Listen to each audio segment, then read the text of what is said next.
I'm John Roulac. I'm the CEO and founder of Nutiva, an organic superfood company, and I'm also with GMOinside.org, Prop 37's answer to change the food system. Like many Californians, we believe we have a right to know what's in our food.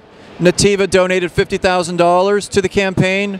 We also produced the #1 viral video called The Video Monsanto Doesn't Want You to See, with over 420,000 views during the campaign, that showed people how GMOs are made and why we have a right to know.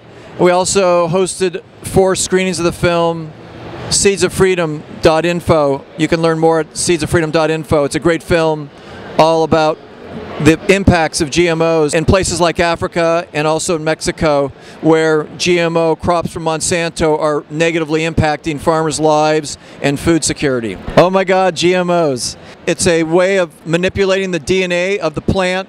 It's much different than selective breeding. So you can insert a fish gene into a tomato, you can insert a bacteria or a virus into a corn, and right now many of the corn has this bacteria that eats through the stomach lining of particular bugs, and there's a concern. They've never done long-term food studies. The longest study Monsanto's done is 3 months.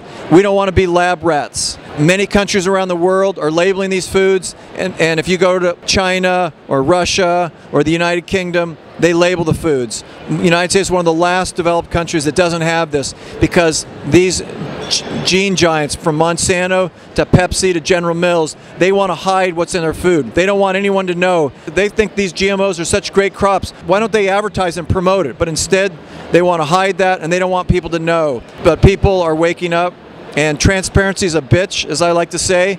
Through Facebook and social media, Pinterest and Twitter, people are getting empowered. And in California, while we didn't win the initiative, 3.5 million Californians said, we have a right to know what's in our food. And now we're carrying that fight forward. We're going to take that same energy and the disappointment and the anger from many of these mommy bloggers and mommy Facebookers that have kids, and they want healthy foods for their kids. They want their kids to have the opportunity to live a healthy life just like they have.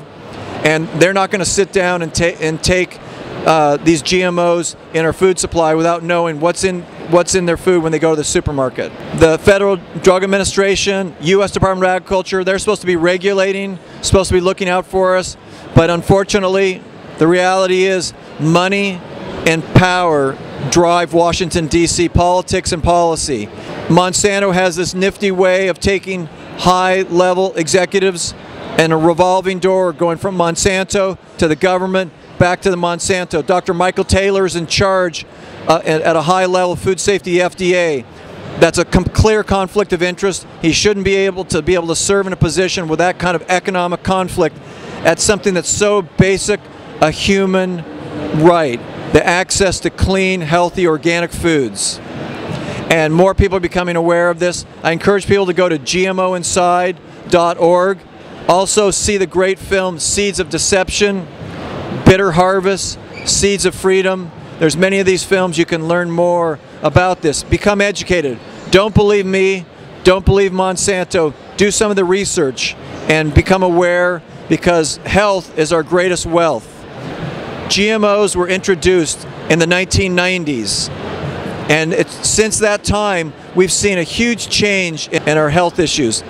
30 years ago, how many fertility clinics were there in the United States? There was virtually none. No one had any issues around becoming fertile in terms of a woman or making babies, getting pregnant. Today, there's massive amounts of these. What has changed in the last 30 years? Also, if you talk to an average doctor today, they will say they've seen an explosion in gut-related issues, leaky gut, all sorts of digestion issues. And that wasn't that way 30 or 40 years ago. Even if you think GMO foods are healthy and are fine, everyone else should have the right to know. So let's label the foods. We label if there's peanuts, right? Not everybody has a problem with peanuts, but we label may contain peanuts. And that's the law if you have peanuts in the product. A small revolution.